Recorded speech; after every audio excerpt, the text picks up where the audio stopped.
So today I really just wanted to quickly go over how I go about editing drums in Ableton Live. So let me transition over to that. So here I have some drums that I recorded recently with my band. Just go ahead and play them for you as they are.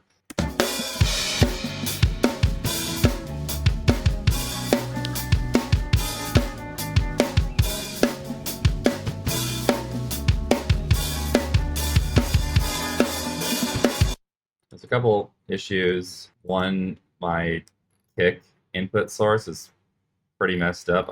I think I broke a capsule on the mic.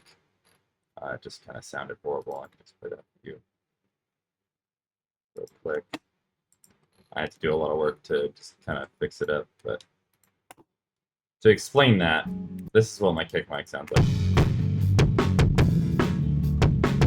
So I did the best I could. But yeah, we're just going to leave that deactivated and kind of hidden off for now. So yeah, I just used trigger 2. But that's not what we're worried about today.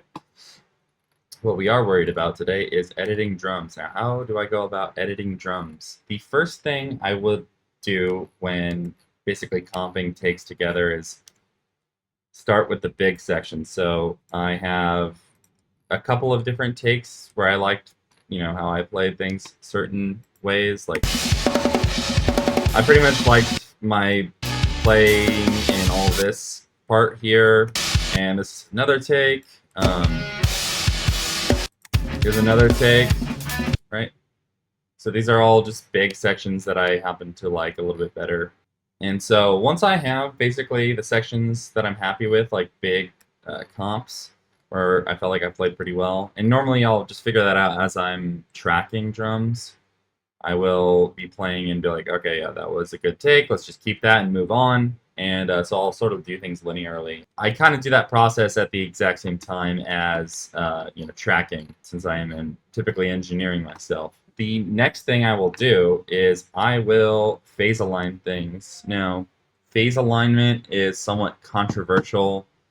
Some people will tell you to never do it. Some people will tell you to do it. All I'm going to say is I like how it sounds, and it also simplifies things. Like maybe I didn't have a mic, like an overhead placed exactly the same distance from the snare. And I find when I phase align things, I'm like less often looking for grabbing any cue to, fix the low end in the snare or, something weird with the toms. When I phase align things, it becomes easier for me to just mix with my ears instead of worrying about, like, why is there not enough low end in the snare? And then when you're soloing things, you're not hearing those phase differences. So this is the first thing I start with. How I go about doing this is, since, this is all done in one session, these mics didn't move, I will just find a good transient. Like this snare transient is pretty obvious, and you can see here, the overheads are just a little bit delayed. The right one was maybe further from the snare. Aligning the phase helps with that because you won't have to worry about, where the mic's placed 100% perfectly. That's more applicable for live scenarios, but since we're in the DAW, we can just move things around. I'm going to go ahead and do that. So how I like to do this in Ableton is I'll start with everything unlinked. So I won't have any tracks linked right now, but I will start by basically getting really close in. And in Ableton 12, they have this new waveform amplifying feature, which is pretty great. Makes it so that you can, maybe see a little bit more subtlety. But this is a strong enough hit that it's kind of obvious. Here you have a valley, and then you have a peak here, right? And then kind of the same thing happening here. You have a moment of rarefaction and then a moment of compression, right? You're seeing the pressure waves basically as they're translated into the DAW through your converter. Get really close in on these two lines, and then I'm going to use this waveform amplifying thing just to see kind of where I am. And what I'll do is I'll find my track and I will right click it. Now this is really annoying feature that Ableton has. When you click select track content, it will zoom out your entire session, but since I already have that point selected, I can see the little marker up there, and I'll just sort of find my way back to it.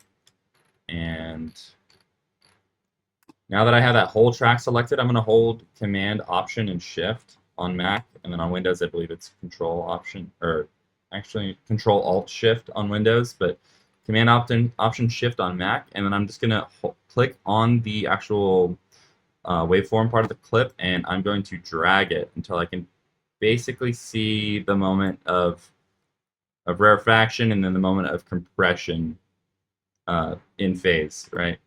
And I'm gonna know they're in phase because if I zoom out, you'll see the transient spike is pretty much right on the line there. And anything is better than how far off they are when they're just distant, far distance away. So I'm gonna go ahead and do the same thing for the right channel. And here I have another snare hit right here. I'm going to do the same maneuver.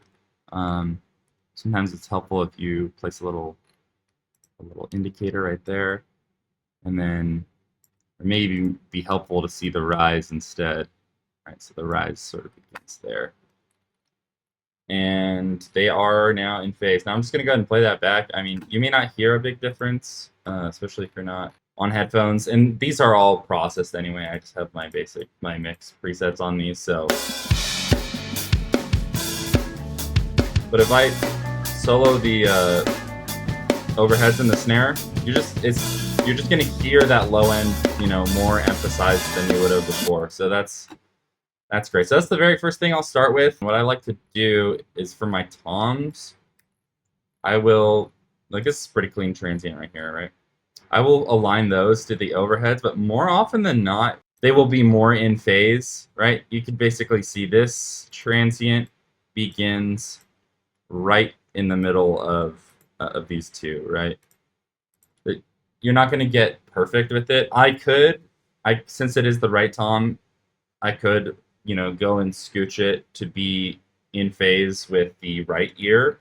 But since the overheads, their job isn't really to pick up the low end body of these drums, and I'm going to be high passing these eventually. When they recombine, it's not going to, the phase, this amount of phase difference isn't going to make a difference. So, I mean, the more important thing is to start with snare. So you can do that. I'm just going to ignore it for now. For the snare, I'm really big on, yes, you should phase align those. And there are many who would agree. Like Oxford, their new drum gate plugin has a phase alignment feature built in automatically. So the next thing I'll do is I'm going to link these tracks, right? So now that these tracks are linked, anything I do, like any selection I make on any track, any cut and paste is going to be applied to all the tracks. What I'll see some people doing is using the warp tool. I would avoid that entirely. You can warp drums, but if you're warping linked drum tracks, you are changing the phase relationship. Like any linked tracks, if you're using the warp mode, you are inducing phase shift and you are inducing other artifacts. So it's best to just avoid it. And the great thing about drums is they're a very transient-y instrument, by their nature. Most of these have very well-defined hits, barring this messed up kick track, but that's another thing. So because these are so well-defined hits, it's great to just use your cutting and splicing tools. So I was pretty on grid here. There's a couple things, like you can see this snare hit, I'm somewhat out. I'm a little bit before the beat, and then I didn't like how early I was on this entrance, so what I'm going to do is I'm going to start with trying to see the bigger picture. So this whole phrase, I pretty much was a little bit early. You can see the distance between this first hit and this first hit. It's a little bit greater, but they are close to being on grid. So what I will do is before this next bar, I will split these, right? And then before this hit is supposed to come in, I'm actually going to start earlier in the section because I have lots of tail here. There's not really much actually happening there. So what I'm going to do now is I'm going to align this snare drum to be on the beat. Like I was pretty close, and you can just do that visually. And then I like to do crossfades just a little bit longer than the default will be, just because I feel like it does make it hit smoother, mean, this is not that big of a difference. Like, this is aligned, and then without the alignment, you know, I was still pretty on beat. But yeah, let's find something a little bit more egregious in here. This is a little bit off. It's 64th early. Like, you can hear that comes right before the beat. And one of the things you have to be cognizant of is how you are editing these with other, you know, things happening in the drums. Like, I have cymbals going on here, right? So there's a hi-hat. That hi-hat is also early, so that's just kind of indicating that I have been rushing. And I do adjust it over here. You can see these hi-hats are pretty much right on beat, right? And that feels great. So what I'm going to do is I'm going to basically create a chunk that I'm cutting out. I'm going to start before I get back on time, right? Before I'm locked in, and then right before the area of trouble seems to start. So I'm just going to make another cut, and that's Command E is the shortcut for that. And then I'm going to zoom in. I'm going to basically, now I'm going to take this whole thing, and I am going to align the snare up to the downbeat here. And I try to be pretty sparse with my my drum edits. I don't like to just be the grid all day and night. Like, this is not far off enough for me to, you know, really interpret that as being offbeat. So I'm going to not touch something like that. But something like these definitely deserve to get cleaned up. You know, I just was slightly rushing here. I might as well go ahead and clean it up. So, and then what that ends up sounding like is like it never even happened. Yeah, so you definitely want to make sure you're just cutting before all the transients, and then you are crossfading. So